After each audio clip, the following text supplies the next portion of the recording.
Just think how long you've lived in this life, and how long you will be living in your grave, and how long is Judgment Day, and how long you will be living there eternally in heaven or hell. That's it. Very simple. So the Sahaba radiallahu anhum ajma'in, how long have they been in the grave? At least over 1400 years ago. And how long will they stay in there? Allahu a'lam. How long do you think the average of the ummah will live? Well, the hadith says between 60 and 70. Okay, well, how long is Judgment Day? Well, it's 50,000 years. And how long is the every day after that they're in heaven or hell? It's equivalent to 1,000 years, according to the Quran. And how long will you live therein? Well, it's infinity. So do the math.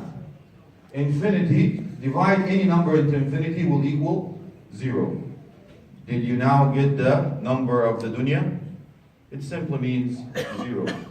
A smart intellectual individual will invest into a 0, you will get nothing back. But if you invest in the hereafter, you'll give everything back and more. So why are we doing the exact opposite, brothers and sisters? And that's why these scholars will tell you, why do we hate that so much? Well, the hadith says, he says because you're al-wahan. You know what wahan is? حب الدنيا وكراهية الموت. That's why we're in the state we are in. We love the dunya and we abhor death.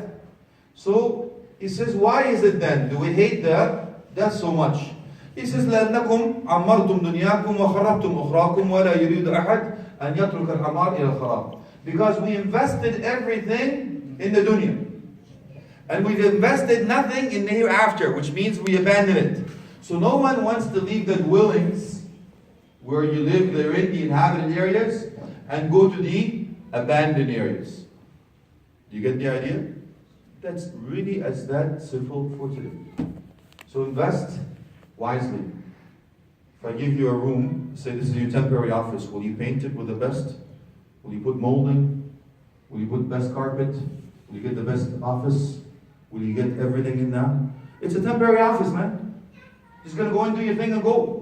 That's exactly what life is about. But if I tell you this is your permanent home, how will you do? You'll get the best of everything. Isn't that right, Sheikh? Okay.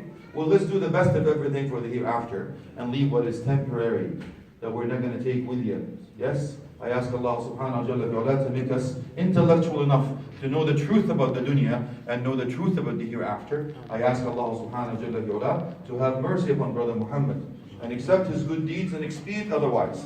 And I ask Allah subhanahu wa ta'ala to make his grave a piece of heaven, not a piece of hell, and give him the ability to be able to answer the questions in the grave. Who's your Lord? What is your way of life? And who is the man that was sent upon you? And I ask Allah subhanahu wa ta'ala to resurrect him on pulpits of light with Prophet Muhammad sallallahu alaihi wasallam, for him to intercede and grant him the highest level of Firdaus al-A'la to be able to see the magnificent face of Allah in the way befitting His Majesty. Ameen wa akhtawan. Alhamdulillahi Rabbil Alameen. Wa sallam ala alihi wa sahbihi wa tabi'in. He's the closest